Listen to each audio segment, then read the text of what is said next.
Bonjour à tous et bienvenue dans ce nouvel épisode de votre podcast Entrepreneurs d'idées du réseau à projet. Comme chaque mois, nous partons à la rencontre d'un projet remarquable et inspirant. Le projet Zone Libre, porté par l'association Alinéa, est un projet expérimental hors norme qui a ouvert ses portes sur Villeurbanne en septembre 2022 pour proposer à 10 habitants un logement adapté à leurs envies et leurs besoins au sein de chalets modulaires. Vous retrouvez dans le deuxième épisode Garance Montmartin, assistante sociale au sein de l'équipe, et Valentin, habitant de Zone Libre. Je m'appelle Garance, je suis assistante sociale de formation. Je suis arrivée à Zone Libre début juillet et les collègues étaient arrivés le 1er juin. Donc je suis arrivée un mois après et on a passé les 2 mois d'été à construire le projet Zone Libre. Tu peux me préciser, alors l'équipe elle est composée de combien Alors de personnes ? l'équipe, on est 6 dans l'équipe. On a commencé à 7, mais il y a une collègue travailleuse pair qui a démissionné entre-temps. Du coup, l'équipe, donc, elle est composée de deux assistantes sociales, dont une qui a aussi la fonction de travailleuse pair. Il y a un autre collègue travailleur pair, 2 éducateurs spécialisés, dont une qui a une fonction de coordinatrice, et une infirmière. Est-ce que tu peux me décrire juste en quelques mots le projet Zone Libre ? Alors, Zone Libre, donc, c'est un lieu de vie donc dit pour grands marginaux. Donc, du coup, la définition de grands marginaux, là, ça a été en fait des personnes qui étaient à la rue depuis un moment, qui refusaient toutes les solutions d'hébergement proposées, soit qui étaient exclus de tous les dispositifs déjà existants, ou qui ne faisaient pas de demande, ou la demande correspondait à rien qui existe déjà. Et du coup, donc Zone Libre, c'est un grand entrepôt dans lequel il y a 10 chalets individuels. Les chalets sont entièrement équipés, donc il y a une pièce de vie, une salle de bain et une cuisine. Et il y a une partie collective avec une cuisine collective, un coin salon un peu en extérieur, intérieur. Les limites sont assez floues quand même dans ce lieu sur le dehors et le dedans. Et on accompagne aussi 10 autres personnes sur de l'hébergement diffus. Donc c'est des personnes qui seront en appartement ou en un terrain avec une caravane par exemple. Enfin voilà, on essaye de se rapprocher au plus près de leur souhait d'habitat. D'accord. Donc l'idée, si j'ai bien compris, c'est vraiment de respecter les besoins des personnes et de leur proposer un habitat qui les correspond, c'est ça ? C'est ça, exactement. Et puis on part vraiment même dans l'accompagnement en fait des souhaits des personnes, de ce sur quoi est-ce qu'ils veulent être accompagnés, sur la participation au sein du collectif. Il n'y a pas d'obligation, que ce soit pour la préparation des repas du midi ou les travaux, par exemple, de peinture, de jardin, etc., qui peuvent être proposés. Il n'y a aucune obligation à participer. D'accord.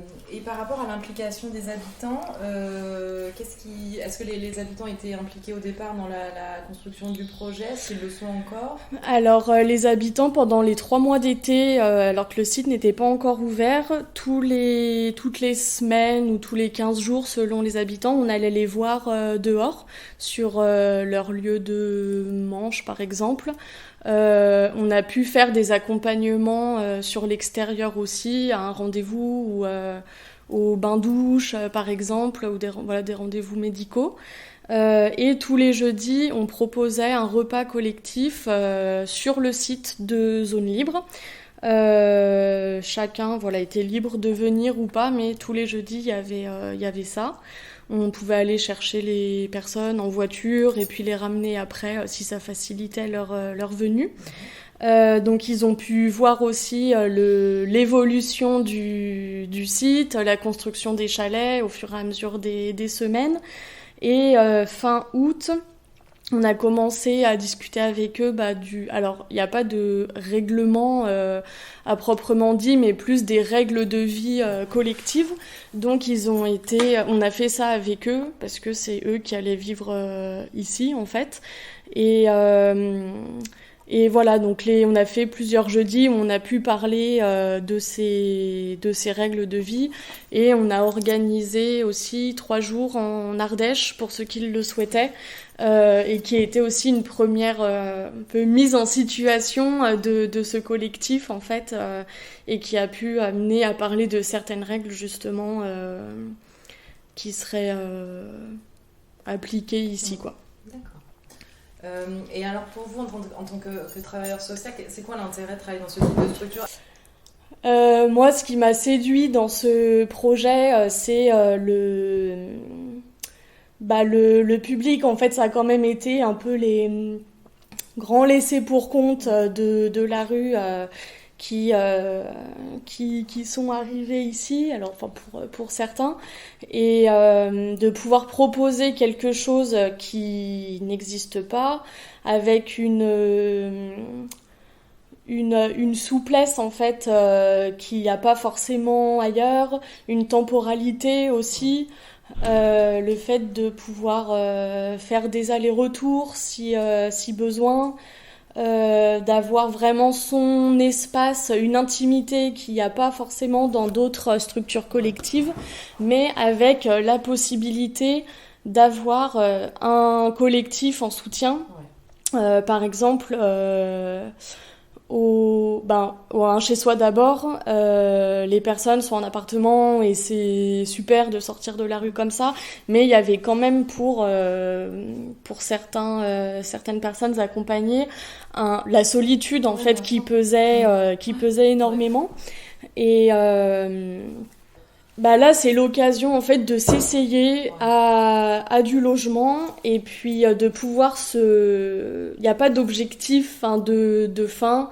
Là, c'est de pouvoir se poser et de laisser émerger en fait des envies. Il y en a certains qui ont déjà envie d'avoir plus tard un appartement vraiment à eux, mais qui pour l'instant sont bien quand même ici et trouvent de l'intérêt dans le collectif. Mais pouvoir juste se poser en fait. Il n'y a pas de limite de durée Alors le projet, donc c'était un appel à manifestation de la DIAL. Du coup le projet est financé pendant 3 ans. Après à voir si ça fonctionne et que ça peut être prolongé, on l'espère. Ouais. Donc on est en phase d'expérimentation. C'est ça, exactement. Ouais, c'est vraiment un projet expérimental. Est-ce qu'il y a d'autres cas en France, tu sais si Alors, il y a en France, en fait, il y a 35 villes qui ont répondu à cet appel à manifestation d'intérêt. À Lyon, il y en a d'autres aussi. Il y a la friche du loup solidaire, pardon. Ah oui. Ils sont à Gorge-de-Loup. D'accord. Du coup, c'est l'Oréagidé. Ouais. Qui pilote le projet, et du coup c'est pour les 18-25 ans. Sur Lyon, je crois pas qu'il y en ait d'autres. Et c'est le même principe de maison Alors eux c'est des tiny house, c'est juste une chambre. Par contre les espaces, les sanitaires et les cuisines sont partagés. D'accord. Mais voilà, après en fait il y avait le cadre de l'ami Grands Marginaux, et après chacun a fait un petit peu comme il le souhaitait, tout en restant dans ce cadre-là. Ouais, c'est ça. Ok. Quels sont vos besoins actuels ? Est-ce que là, à l'heure actuelle, vous avez des besoins particuliers d'aménagement, ou vous en êtes où du projet ? Alors, sur l'aménagement à proprement dit, on commence à sortir la tête de l'eau quand même, et puis là c'est plus sur les aménagements extérieurs, oui. Par exemple, qu'on voudrait travailler. Il y a ce que j'ai pas précisé, c'est qu'il y a 5 chalets à l'intérieur de l'usine et il y en a 4 à l'extérieur. Oui. Donc il reste un petit morceau de jardin qu'on voudrait aménager et puis fermer pour pas que ça empiète sur l'intimité des personnes qui habitent dehors, mais que ceux qui sont à l'intérieur et les personnes du diffus qui ont accès au site pendant nos horaires de travail puissent aussi profiter du jardin s'ils le souhaitent. Y a un compost qui a été récupéré. On voudrait, on avait pensé à un parc à chiens, peut-être au début. Pour l'instant, c'est pas fait. Et puis, je crois que c'est plus tellement la demande. D'accord. Mais on a un autre morceau de terrain. Comment est-ce qu'on peut mettre en avant en fait ces extérieurs? Il y avait des idées de bacs de jardinières aux normes PMR aussi. Là c'est vrai qu'avec l'été qui arrive, on voudrait bien pouvoir aménager l'extérieur. Ouais. D'accord. Et donc là c'est pareil, c'est le même principe, c'est les habitants qui vous proposent éventuellement, qui ont des idées, qui vous proposent certains projets pour l'extérieur. Ouais, c'est ça. Par exemple, le compost, c'est un des habitants qui voulait en mettre un, et puis après, on l'a accompagné à faire la demande à la métropole pour en récupérer un. Après, on peut proposer des choses aussi, mais si aucun habitant n'a envie de faire du jardinage, en fait, on va pas installer des jardinières.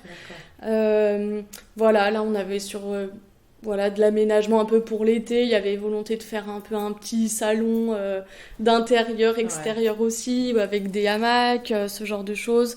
Il y a la cuisine, l'extérieur de la cuisine qui a été repeint il y a pas très longtemps. Sur comment est-ce qu'on peut embellir aussi ce lieu qui est assez brut quand même à la base. Ouais. Et est-ce qu'il y a une ouverture sur l'extérieur, sur ce... Alors, dans les lignes du projet Migrants Marginaux, il y a cette volonté d'ouvrir sur l'extérieur, de pouvoir interagir avec le quartier, par exemple. Pour l'instant, on n'en est pas là. On a été vraiment focalisé au début sur les habitants et puis les travaux qu'il y a eu ici et puis qui nous ont bien occupés quand même pendant un moment. Et avec le Covid, ça n'a pas dû être le plus simple non plus. J'ai pas l'impression que ça ait vraiment impacté. Oui. Oui, pour les travaux, vous avez pu les réaliser. Sans que ce soit trop compliqué, quoi. Alors, ça a été long. On a eu beaucoup de problèmes d'électricité, notamment pendant longtemps. Donc il y avait des choses en fait plus urgentes et puis qui concernaient vraiment le bien-être des habitants et puis de l'équipe en fait aussi, puisque ça nous a impacté pas mal.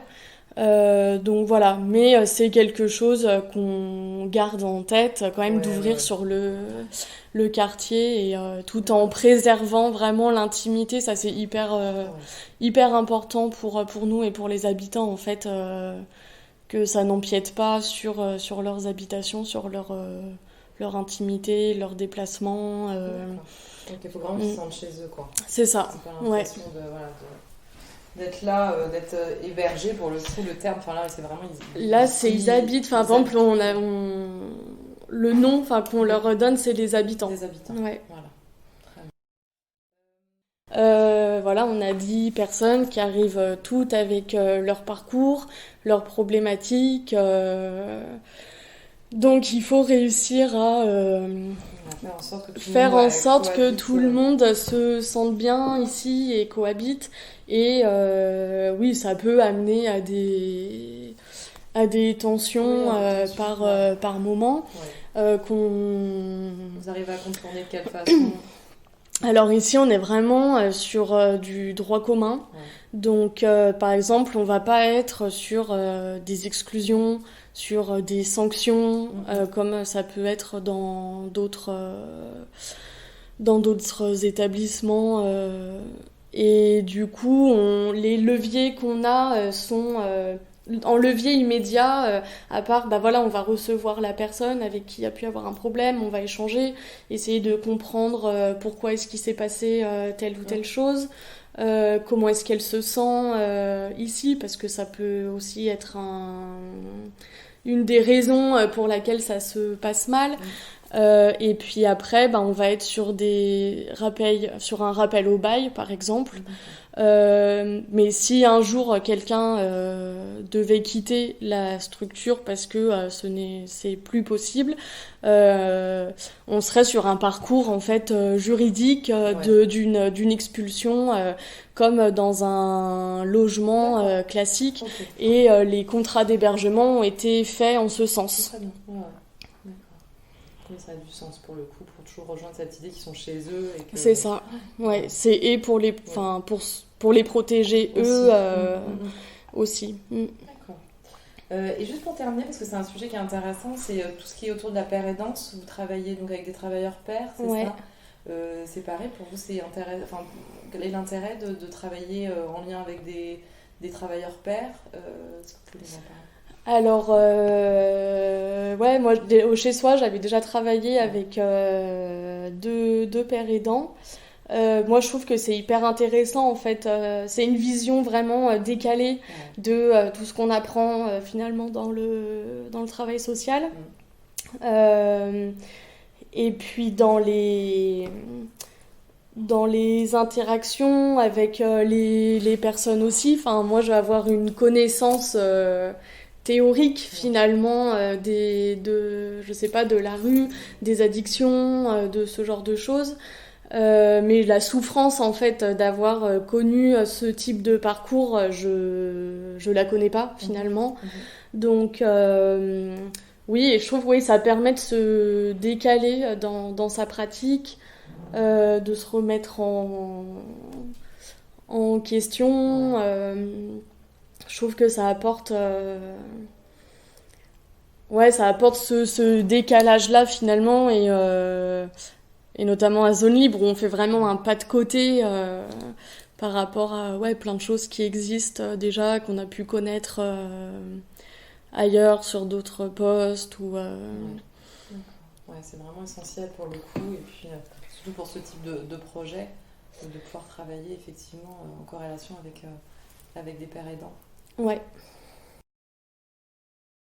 Zone Libre, c'est des petites maisons de 21 mètres carrés. On arrive en septembre, mais avant on n'avait rien quand on était tous à la rue. D'accord. Moi, ça faisait 9 ans par exemple. Okay. Et après, ici, c'est un endroit aussi qui sont pour les gens qui n'acceptent pas les autres lieux de vie, quoi, comme c'est la CHRS et tout ça. D'accord. On est un peu rejetés, nous, avec les chiens.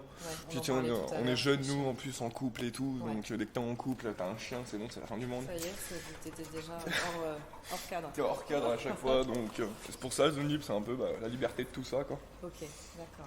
C'est pour ça qu'on a choisi le nom Zone Libre aussi, parce que ça a été choisi en groupe aussi dès le début quand on mangeait des pizzas, là. Parce que ce qui s'est passé, donc toi on t'a proposé ce type d'hébergement. Ouais. Et toi, non, on me l'a gardé en fait, on a gardé ma place légèrement. Parce que j'étais à Besançon, j'étais parti à Besançon, je n'avais pas donné de nouvelles à la Marocaine, mais ils ont géré parce qu'ils ils ont gardé ma place, ils ont failli la rendre la place et je suis arrivé quelques jours avant. Ouais, je crois que je suis revenu un jour avant qu'ils redonnent la place, un truc comme ça. D'accord. Et du coup j'ai eu beaucoup de chance, j'ai eu énormément de chance, ça va. Et t'as participé un petit peu à la construction. Alors, construction, peut-être pas des bâtiments, mais à la construction du projet. Tu me dis moi, pas beaucoup. Le nom ouais, le nom, ouais. nom Après, j'ai pas trop participé au tout début, parce que je n'étais pas venu beaucoup au repas. Ça, c'est plutôt ma copine qui gérait ça. D'accord. Parce que moi, avant, en fait, j'étais dans la drogue. D'accord. Du coup, tous les matins, il fallait chez ma coque et tout. Et du coup, je pouvais pas me permettre d'aller manger à 12h30, parce que je venais de me lever. Maintenant, je tape plus, donc ça va. D'accord. C'est ce qu'on disait que c'était intéressant parce que le fait d'être ici, est-ce que ça... moi ça a trop évolué hein. Franchement je fumais 2-3 grammes de coke par jour avant et maintenant je fume juste 2 grammes de bédo quoi. Donc je préfère entre 150 € de dépensés par jour à 10 €, ça va. Puis au moins je me drogue plus tous les jours. Maintenant je peux prendre soin de mes dents, je les casse plus tous les jours. Et puis voilà. Donc ça c'est les effets positifs de franchement ouais, je travaille. Avant ça c'était impensable aussi. D'accord. Je voulais pas travailler avant. Et puis maintenant Et le fait de se poser, c'est quoi? Le fait de se poser, d'avoir son chez soi. Tu sais, tu rentres, tu peux prendre ta douche. Tu sais, moi je suis à la base en plus j'étais serveur et c'est pour ça que j'avais arrêté le boulot. Parce qu'on m'avait mis dehors et Tu sais, quand t'es dehors avec tes serveurs, c'est pas possible. Quoi. Tu te réveilles le matin, tu pues la sueur et tout, tu peux pas aller prendre une douche, tu sais. T'as le patron, t'arrives devant la patronne, t'es avec ta chemise, t'as des auréoles et tout. C'est galère, quoi. C'est une misère. Tu peux me parler de ton chien ? Ah, c'est lui de ma copine. Et ouais, parce qu'en fait, il a 1 an et demi. Bon, après, c'est un peu compliqué quand même. Parce qu'ici, on est beaucoup à avoir des chiens. D'accord. Du coup, en fait, après, le truc, c'est quoi ? C'est qu'il démale. C'est un peu ça qui est un peu tendu. C'est pas stérilisé ? Non, lui, non. Non, c'est mieux, on va lui faire même porter un moment, quoi. Après, ça va, lui, il est assez sociable quand même. Il est assez sociable, il est assez mignon. Donc, oui. Et comment t'arrives à gérer alors entre propriétaires de chiens pour le coup là ? Ça va, il y en a un qui vient prévenir l'autre dès qu'il détache le chien. Après, moi, je sais que le matin, Max, il est pas trop réveillé. Après, moi, là, par exemple, le chien de terrain, il a fait faire sa maison, je l'ai engueulé, quoi, parce que. Tu vois, par exemple, je sais que lui, il met devant sa maison son chien. Moi, je mets devant ma maison, j'ai aussi la longe. Ils sont attachés là ? Ils sont attachés devant. Quand on les met à l'extérieur, on les attache. Là, comme ça, le matin, là où je le détache, mais c'est exceptionnel, quoi. Une petite demi-heure pour qu'il court un peu, machin et tout. Sinon, après, là, je vais lui faire une balade dehors, ça va faire du bien. Ouais, c'est ça. Faut sortir un peu. Non, mais faut quand même les sortir. Après, c'est juste là, le matin, on aime bien le faire courir là, comme ça, au moins, ça le dépense au moins 20-30 minutes avant de faire une vraie balade, quoi. Et pour le coup, donc lui, il a connu la rue, ce chien ? Ouais, grave. Et pour rentrer... Il a connu la rue, il était petit comme ça, il avait 1 mois et demi, il avait une patte cassée. D'accord. Et pour les soins vétos, vous avez fait comment ? Nous, on voit Solivette. Ça va, franchement, ils sont super cool avec nous. Voilà. Il est super cool, il est venu même nous voir une fois à 23h et tout, pour voir le chien et tout. Non, super cool. Ah, génial. Non, il a assuré. Parce que c'est ce qu'on disait tout à l'heure, c'est qu'il y a peu de structures qui peuvent accueillir... Enfin, je sais pas comment dire... qui souhaitent, qui veulent ou qui... Ouais, et puis même les chiens stérilisés, ou quoi, faut qu'ils demandent souvent aux chiens à stériliser, parce qu'à la rue, ils veulent pas que les chiens se reproduisent ou quoi, tu sais, souvent. Je trouve ça con, quoi, quand tu sais gérer ton chien, tu peux lui laisser ses couilles, hein. Ce qu'on disait sur Zonib, c'est que c'était quand même super intéressant, effectivement, de pouvoir venir avec son chien ou avec ses problématiques. Bah ouais, en fait, on est venus là tous avec nos problèmes, y compris les chiens, les problèmes, Après, c'est compliqué quand même à gérer au quotidien. Ouais, on a tous nos problèmes et tout, hein, en vrai. Les problèmes de l'un vont pas forcément avec les problèmes de l'autre. Du coup, on se marche tous un peu dessus et tout. Après, le truc, c'est faut juste qu'on apprenne à gérer comment on vit en communauté, quoi. C'est encore compliqué un peu, mais ça va. Ça se fait quand même. Il y a quand même eu des évolutions quand même. On peut pas dire le contraire. C'est compliqué de relever quelqu'un de la rue, hein. C'est pas simple. Hein. Quand tu vois Yazid et tout, c'est pas compliqué, c'est pas simple pour Yazid. Moi j'ai passé 9 ans dehors, je vois déjà le décalage que j'ai en arrivant ici. Je me dis, Pélo, lui ça fait 30 ans il est dehors, Pélo. C'est comme si là j'appelais mon père, je lui disais, bah viens avec tes 2 chiens, viens te mettre dans une maison. Après papa c'est pas pareil, mais celui il a ses trucs où c'est assez propre, machin. On a toujours une squat et tout, on a toujours dû ranger parce que t'as les proprios nous qui venaient voir. Ouais aussi, il y a ça, tu vois. Après c'est vrai que si on avec papa, si on aurait été des gens qui bougeaient pas, c'est vrai qu'on aurait pu être comme ça. Mais après avec nous avec papa, t'as bien on a fait Genève, on a fait Lille, Paname, c'est avec papa on est des vadrouilleurs, quoi. Ce qui oblige à garder nos lieux propres, tu vois, en fait. C'est comme les lieux là où on vit, on est obligé de toujours les garder propres et tout. Même si c'est un peu le bordel, tu sais. Moi les filles qui passaient dans la demi-heure suivante, c'était rangé, tu vois. Je t'embête plus, mais juste une dernière question. Qu'est-ce que vous réalisez tous ensemble ici ? Il y a des activités communes. Moi je suis sur la salle musique, toi. Il y a quoi ? Moi je suis sur la salle musique là que je vais faire. Il y a quoi alors en fait, pour l'instant elle n'est pas encore faite. Hein. Là on est en train de voir là pour réaliser. On a fait d'abord l'extérieur, on a dit on voulait se concentrer. Parce que vu que moi j'habite dehors et tout, ce serait très bien de mettre des paravents et tout pour que les gens puissent être dehors, mais sans qu'on ait vis-à-vis sur les maisons. Ok. Et puis après nous on voulait faire une salle musique pour faire un peu de son, créer du son, tu sais, faire des instrus, faire même de la tech et tout. Et je voulais faire aussi une salle de sport pour se défouler, même là il y a des problèmes et tout. C'est vrai que c'est pas mal, salle de sport. Bon, en tout cas, il y a des beaux projets ici, et puis des vraies possibilités aussi, ne serait-ce qu'ici. Grave, après, tu sais, il y a le diffus aussi, il y a les gens en appart et tout. Ouais, c'est ça, c'est ce qu'on m'a expliqué. Bah, moi, tu sais, j'ai déménagé 2 fois là pour les gens en appart, tu vois, je les ai aidés. Et toi, l'appart, pour l'instant, non ? Pour l'instant, moi je suis bien, tu sais, je sors de la maison, je les éduque à côté. Moi j'ai mes problèmes judiciaires et tout, je dois pas mal de sous à la police, tu vois. Du coup, ici, tu sais, je paye 60-90 € par mois, entre 60 et 90, et du coup, bah, c'est plutôt cool en vrai. Ouais, c'est bien. C'est bien adapté, quoi. Hop là, non, tu l'auras pas. Ok, super. Merci beaucoup. Et de rien. Plein de choses hyper chouettes et de solidarité qui se passent là, d'habitants qui se préoccupent des autres.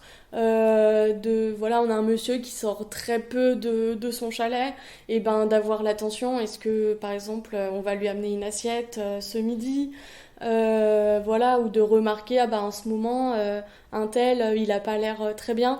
Il y a quand même une vigilance, je trouve, entre les habitants, que voilà, chacun a un peu trouvé sa place, un rôle ici. On a des jeunes qui vont être un peu dans la peinture, qui vont avoir envie de faire des choses comme ça. On a un monsieur qui a pris un petit peu un rôle de gardien, de concierge ici, alors qui va débarrasser les poubelles, qui fait toujours le petit tour de voir s'il y a rien qui traîne, s'il se passe des choses le week-end, qui va nous faire un petit compte rendu le lundi matin quand on arrive. Et chacun trouve sa place finalement dans la structure. Ouais, et puis voilà, chacun a un petit rôle et ça c'est chouette, et voilà, c'est un moyen d'investir le lieu. Ouais, c'est clair. Et là, par exemple, donc là, il y a un monsieur, c'est ça, qui va cuisiner. Il va cuisiner pour les autres, ou c'est Oui, en fait, ça rentre dans le cadre du projet. En